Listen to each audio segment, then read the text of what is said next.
Muito boa tarde, renovo as boas-vindas a todos os participantes que estão connosco nesta tarde, já a tarde da 17ª Conferência Anual do ITSMF. Esta nossa conferência intitulada Balbúrdia Digital, Melhores Práticas para o Novo Normal, já contou com diversas apresentações, quer nacionais, quer internacionais, todas elas muito focadas nas questões da segurança, acima de tudo, e da ética, que são questões que se colocam agora muito a partir do momento em que o digital, que fazia parte das nossas vidas, agora é efetivamente uma parte imprescindível das nossas vidas. Esperamos que esteja a ser do vosso agrado. Vamos entrar na reta final desta nossa tarde de conferência. Entretanto, já está a postos o nosso próximo orador, para quem eu vou fazer também uma apresentação. O próximo orador é Gil Vieira, que agradeço desde já também a participação na conferência. Gil Vieira é diretor de Sistemas de Informação na Agência para a Modernização Administrativa, para a AMA, desde 2016. É responsável pelo modelo de governação e gestão das TI. Tem participado na definição de estratégias de modernização e em projetos de várias áreas, na segurança da informação, ISO 27001, interoperabilidade na administração pública, disaster recovery, estratégia cloud na administração pública, infraestruturas de data centers. É licenciado em informática de gestão e mestre em gestão da informação. Possui uma pós-graduação em sistemas de informação, POSI, o curso avançado em gestão pública, CAGEP, e formação complementar em transformação digital, UCP, cibersegurança, IDN, entre muitas outras. Gil Vieira, seja muito bem-vindo. Tem, entretanto, o ecrã à sua disposição. Muito obrigada pela participação.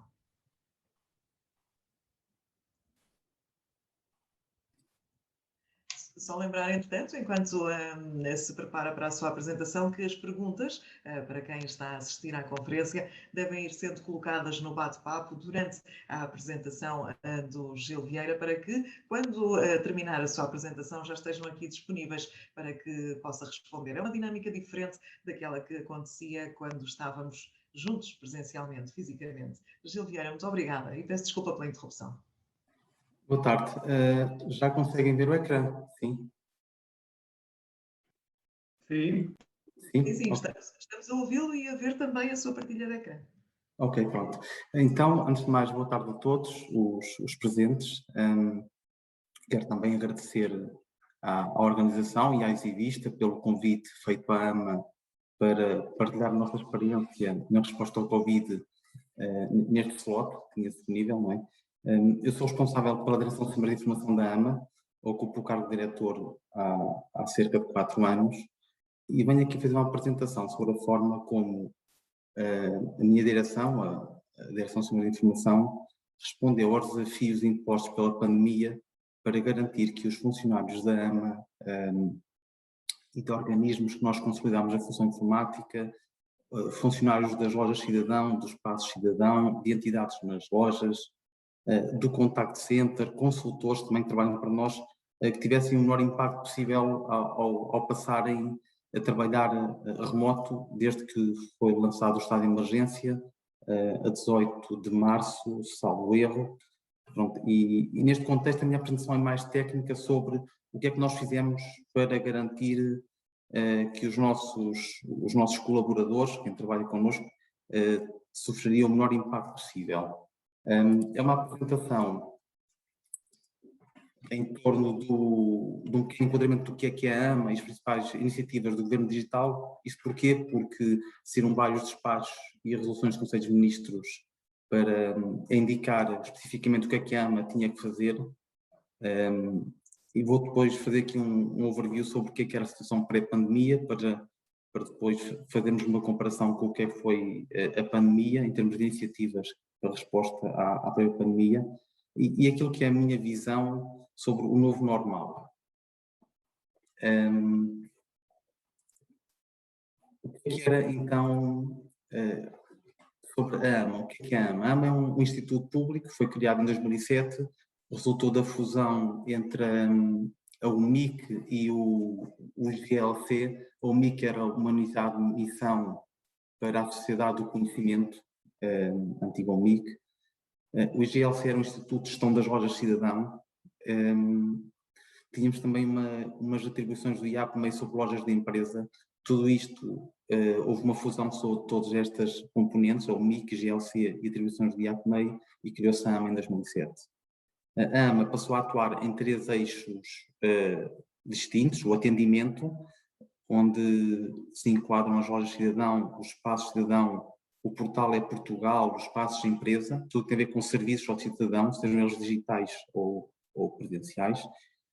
Uma área de atuação da transversão digital foi o que veio da UMIC: identificação eletrónica, interoperabilidade, estratégia TIC, e um outro eixo de atuação relativa à simplificação, onde se enquadram os programas do Simplex.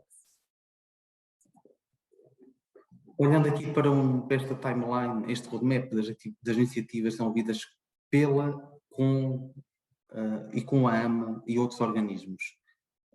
Começamos em 99 com as lojas de cidadão, depois em 2004 com o portal cidadão, em 2006 o primeiro Simplex, em 2007 o primeiro cartão cidadão, em 2008 Empresas na Hora e a IAP, a plataforma de interoperabilidade. Depois em 2011 o Balcão de Empreendedor, equivalente ao portal da empresa. Depois, em 2012, o primeiro plano estratégico, que é o de racionalização e redução dos custos com as TICs, o PGE-TIC, um plano estratégico para as TIC em Portugal. Em 2014, os primeiros passos cidadão, o lançamento da chave móvel digital, o licenciamento zero. Aqui já teríamos simplificação administrativa de processos nos municípios, licenciamento zero. Em 2016, espaços de empresa, o OPP, o Orçamento Participativo, o LabX, Laboratório de Experimentação, para experimentar soluções antes de implementar para os cidadãos, a Tarifa Social de Energia. Depois, em 2017, uma estratégia TIC 2020. Em 2019, o IDEGOV, o Portugal, uma nova encarnação do Portal Cidadão e Portal da Empresa, que foram agregados num único portal. A IAP, a plataforma de interoperabilidade, assenta em certificação ISO 27001, é certificada, uma plataforma com 3 componentes: uma plataforma de pagamentos, uma plataforma de mensagens e uma plataforma de SMS, uma gateway de SMS. E aqui no âmbito da chave móvel digital há um sistema de assinatura de serviço qualificado de assinaturas eletrónicas, que também é certificado pelo regulamento 910/014 EIDAS e da EN 319/412. A IAP, e eu estou a insistir aqui porque aqui é onde vêm vários serviços que na Covid nos obrigaram a atuar. É uma plataforma comum, em termos assim, menos técnicos, orientada a serviços com o objetivo de disponibilizar à administração pública ferramentas para a integração entre sistemas. Por exemplo, na Tarifa Social de Energia, em que temos a Segurança Social, a Justiça, a DGEC, todos eles têm que comunicar entre si para verificar os requisitos de alguém ter acesso à Tarifa Social de Energia. Tudo isto passa através da IAP, que é a plataforma, é um ESB, Enterprise Service Bus, que partilha os web services de cada uma delas e permite a integração entre elas. Os SMS, a nossa plataforma de SMS, o gateway de SMS da IAP, suporta, por exemplo, as marcações do Covid, os SMS, as marcações do Covid, suporta SMS para as receitas eletrónicas, chamam-se PEMs, é Prescrição Eletrónica Médica, suporta os SMS das eleições. Portanto, embora sejam outros organismos a lançar esses serviços, eles passam na nossa gateway.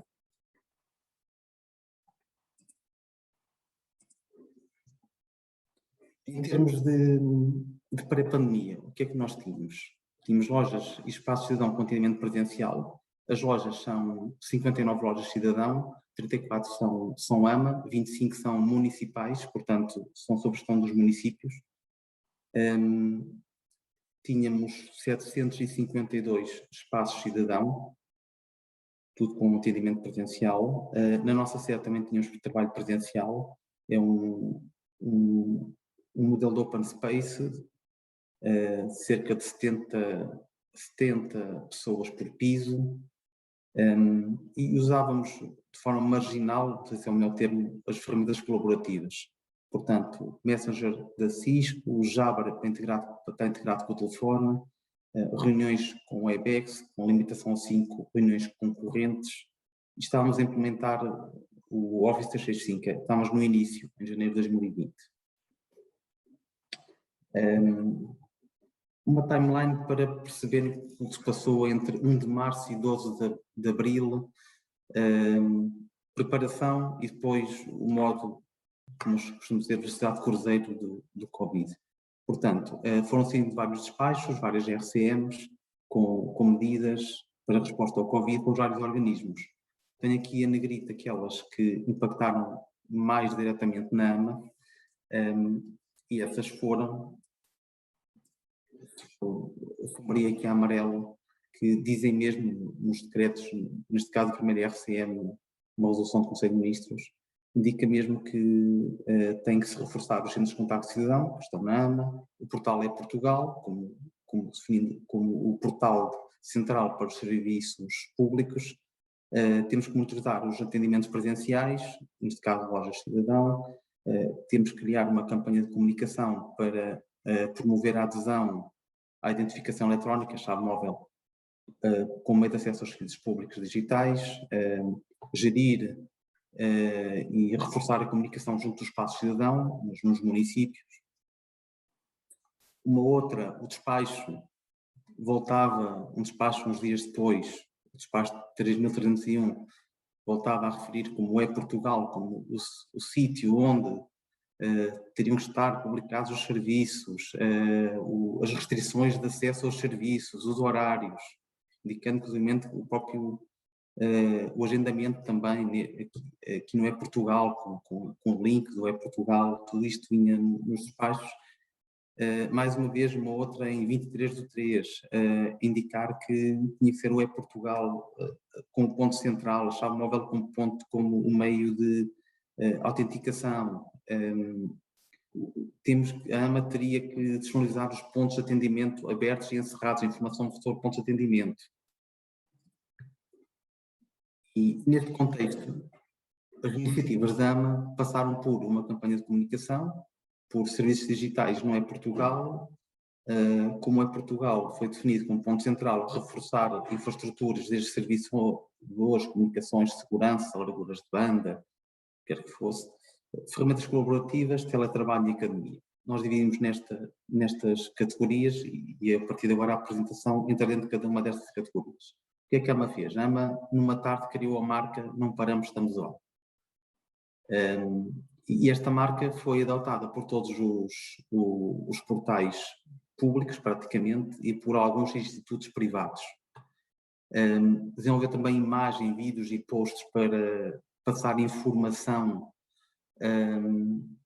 como dizia nas RCMs, nos despachos aos municípios e nos próprios portais sobre este novo normal, que era, estávamos a entrar na pandemia, não é?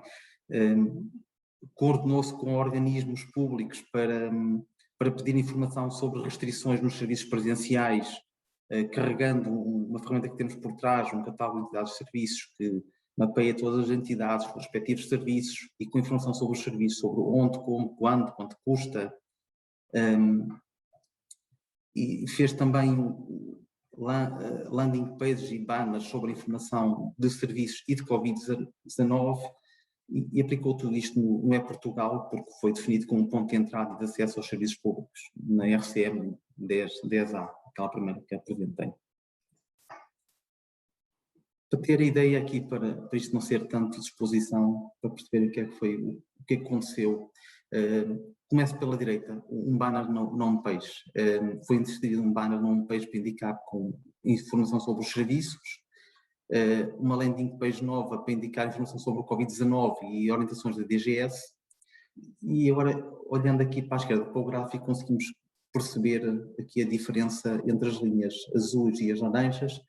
As linhas laranjas respeitam ao período de 13 de março a 7 de agosto, em 2019 e as azuis de 13 de março a 7 de agosto em 2020. Porquê é que está este período? É o período em que começamos, em que aceleramos no verão, em que depois entramos no estado de cruzeiro a partir de agosto, já se manteve. E o que conseguimos ver é que começámos com alguma adesão ao portal a escala é de 50 mil, portanto 50 mil e 100 mil sessões. Portanto, nós começámos com as linhas azuis próximas das linhas laranjas, mas a partir de abril começámos a perceber que os acessos no portal começaram a crescer bastante para números mais próximos dos 100 mil. E isto é uma escala diária. Depois temos aqui uns picos e nota-se bem a diferença entre o que é semana e o fim de semana. Em termos de utilizadores, aqui na parte esquerda, inferior esquerda, tivemos também um incremento de utilizadores de 1.800.000 para 3.600.000, os incrementos de 95%. Novos utilizadores de 1.700.000 para 3.344.000, nas sessões de 4 milhões para 6.700.000, portanto, e de novos visitantes acima de 70%. Portanto, era isto que nós estávamos à espera e tínhamos que preparar as infraestruturas. Em termos de reforço de infraestruturas, o que é que fizemos? Aqui adquirimos postos de trabalho, equipamentos portáteis, tanto para o centro de contacto, que eram pessoas que estavam na AMA com desktops, com postos, foram para casa com portáteis, com headsets, com placas de banda larga para quem dizia não ter internet. Os funcionários dos serviços centrais adquirimos também estações de trabalho portáteis, porque havia alguns que tinham os desktops. Renovámos algum equipamento de rede no data center, aproveitámos para renovar e reforçámos capacidade na plataforma de virtualização. Tudo isto para garantir que os ecossistemas da interoperabilidade e do e-Portugal teriam capacidade de resposta. No que diz respeito a comunicações de segurança, reforçámos medidas de segurança ao nível do endpoint, do antivírus, essencialmente nas estações de trabalho, porque elas iam para casa e iriam ser partilhadas. Estávamos a começar com a escola também, não é? A telescola. Implementámos duplo fator de autenticação com Office 365 e na VPN.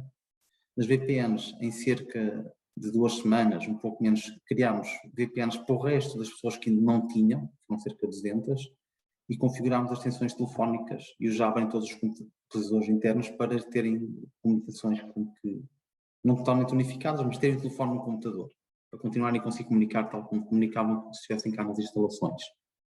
Aumentámos a largura de banda do nosso link de acesso à internet em 50%. Atrás desta largura de banda, aumentámos também o nosso serviço de clean pipes e anti-DDoS, porque se estamos a caminhar para um meio digital, para a internet, para portal, iríamos ter muito mais ataques, como aconteceu na realidade. Reforçámos os links da plataforma da Gateway de SMS na plataforma de interoperabilidade, porque muitos serviços passariam a também realizar-se por SMS. Implementámos CDN, Content Delivery Network, no portal ePortugal. Isto decorreu nesta altura, os fornecedores contactaram as tutelas, ofereceram-se para ajudarem a responder a este incremento de tráfego dos serviços e nós aproveitámos, implementámos CDN para que o ePortugal passasse a fornecer, a partir de uma rede de uma Content Delivery Network, uma rede alargada, os conteúdos estáticos.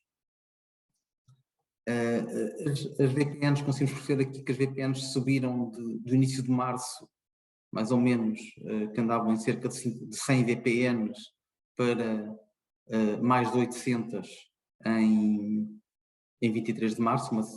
O estado de emergência foi lançado em 18 de março, uma semana depois já tínhamos toda a gente com VPNs, mais ou menos ali 23. O mesmo para o tráfego, que aumentou de mais ou menos 20 gigas para quase 150. No que respeita às ferramentas colaborativas, nós já tínhamos o Teams, já tínhamos o Office 365, acelerámos a implementação do Teams, porque já tínhamos licenciamento para o Office 365, estávamos a começar a meter o Office 365 na casa, mais ao nível das ferramentas produtivas, dos fecheiros, do Office, não é? Abrandámos um bocadinho aí e acelerámos o Teams para que as pessoas pudessem comunicar. E aqui tem gráficos, pronto, em que se vê que a partir do dia 15, 16, aumentaram e as pessoas passaram a usar mais intensivamente. Aqui tenho um gráfico depois de 28 de Abril a 27 de Maio, em que já se vê que já é normal, já se usa isto, como eu costumo dizer, em velocidade de cruzeiro, o pessoal já todo usava, já era normal, ao fim de semana não usavam, depois iam, durante a semana usavam. Estas linhas mais altas que vemos são mensagens, não são reuniões, são mensagens em canal, pronto, mensagens entre pessoas, em canais, em pequenas equipas. Neste período das reuniões foram 663, tenho aqui um gráfico agora mais recente, de período de janeiro a abril, 23 de abril deste ano, em que se vê que já é o novo normal, não é? Só usar Teams e fazer tudo através de uma ferramenta colaborativa. As extensões telefónicas continuam integradas ainda com o nosso Cisco Java. Fizemos também formação. Nós temos na AMA, desde sempre que tivemos sessões de trabalhadores para a comunidade da AMA. Portanto, as pessoas partilham os seus conhecimentos sobre projetos, sobre áreas que tenham formação, sobre informação que acham que têm interesse com os outros colegas. Ocorriam todas as sextas-feiras, das 9h30 às 10h15, passaram a ocorrer em Teams. As sessões que tiveram mais participação foram estas de teletrabalho.